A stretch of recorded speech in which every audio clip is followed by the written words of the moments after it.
So it's not necessary that you have to win a competition to get a PPO, because in the end they're looking for smart individuals. You join hands with your toughest competitors, you become great team. With competitions, your only why should be your learning, because in the end these competitions actually help you do a lot.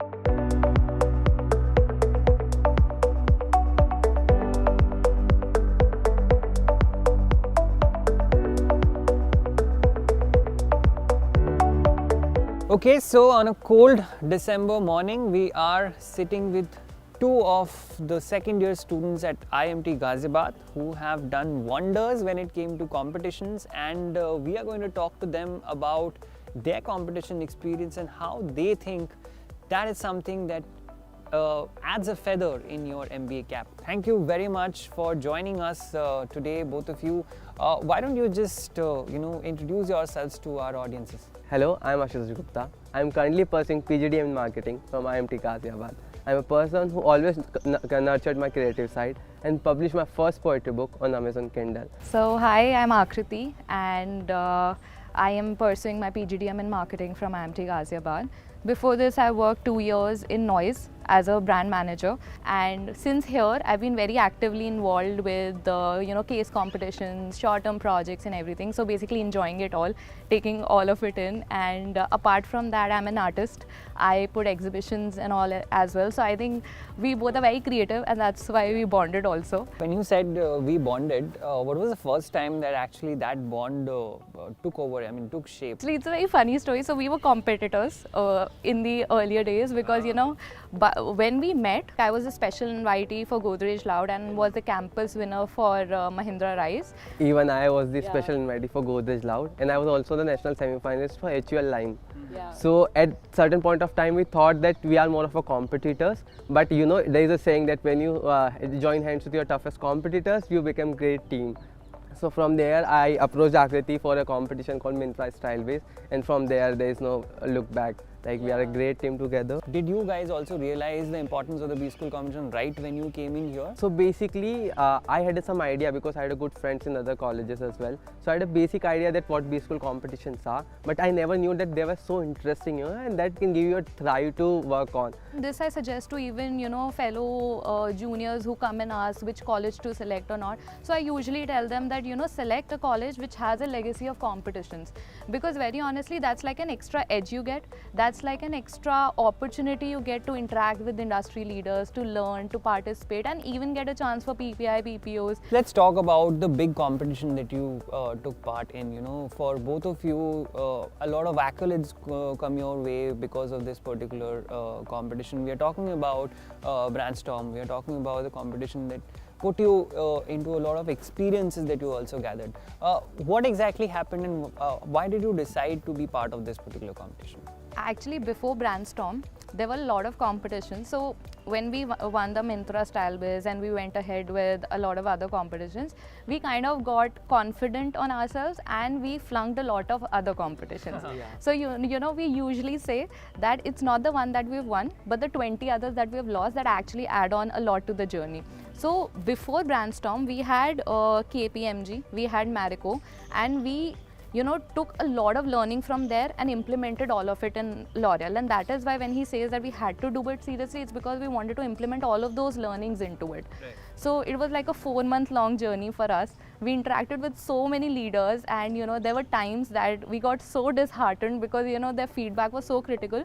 But I feel that only pushed us to make it a lot better. We changed our idea to like 180 degrees, and finally the final idea was something that we were like so happy about. We were so confident. Tell me about your biggest failure here, where you thought that this is something that we are definitely going to crack, but at the end of it, it did not work out. And what was the learning from there? We participated in Marico and we got an idea. We were so overconfident that this is it and we're going to crack this, we're going to win this after Myntra and all of those competitions. On the last day of the submission, we saw that what have we done? This is like a very bad idea. This is not going to work. We knew it, but we were still like, let's kind of get through it. Let's submit it, and then we submitted. Obviously, it then didn't get through.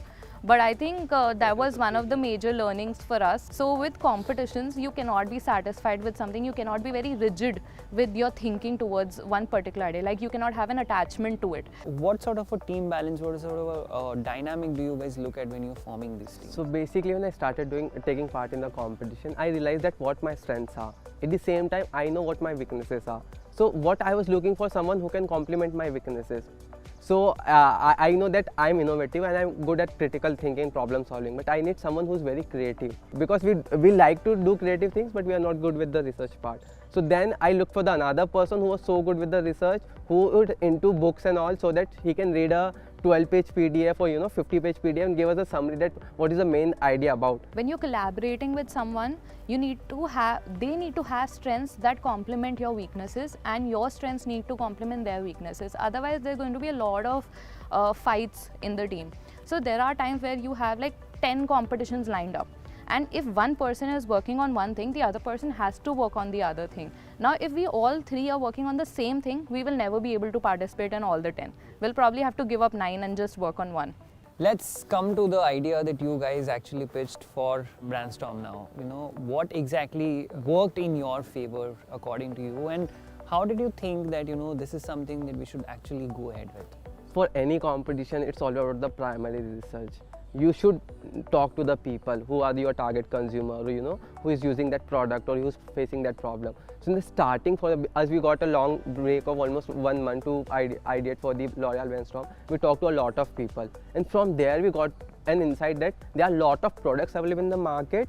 People know that like there are a lot of products available in the market, but when it comes to purchasing, they get confused, which one to buy or which one is best for me, because everyone has their different needs. So they are looking for something personal solution. So from there, we should come up with an idea which can suggest some personalized solution to the people. Basically, like they want someone to help them finalize a product or how to use it even. Like people are very uneducated in these terms.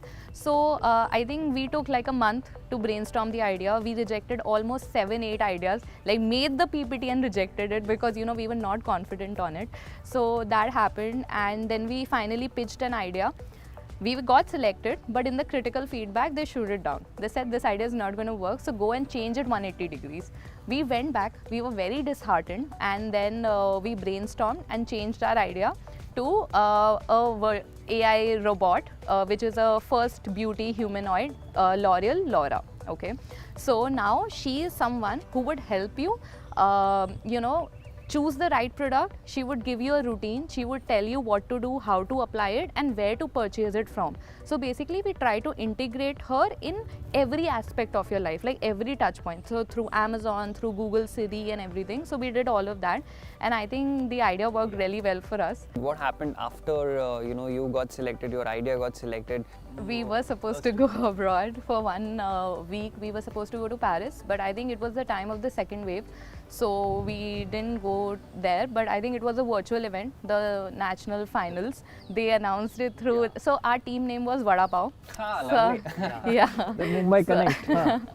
So we are huge food junkies, so that's why we usually keep names like Chole Bhature or Vada Pav as our team names. So they said that how they announced it was that I think we are feeling hungry and we would like to have Vada Pav, and that's how they announced our winning thing. So that was amazing. How big was that? How many people were participating? How many teams were participating? How many different institutes from the country took part in this? 18 plus campuses and 8,000 plus people were participating.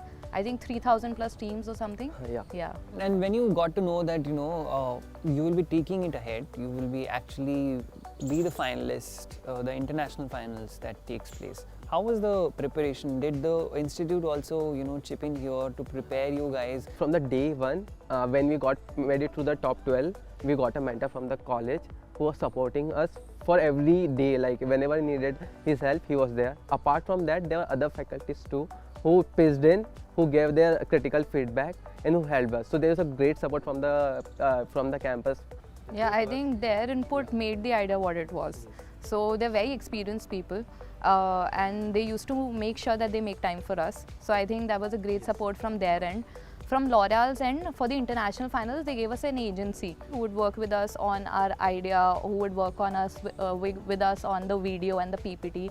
So even that was a great experience. Akriti, although you guys did not win the international round of this particular competition, you ended up with a PPO. So tell us a little bit about that experience. Were you expecting something of that sort? So I think one of the reasons we participated in L'Oreal was because it was giving us a PPI PPO opportunity. So it's not necessary that you have to win a competition to get a PPO, because in the end they're looking for smart individuals.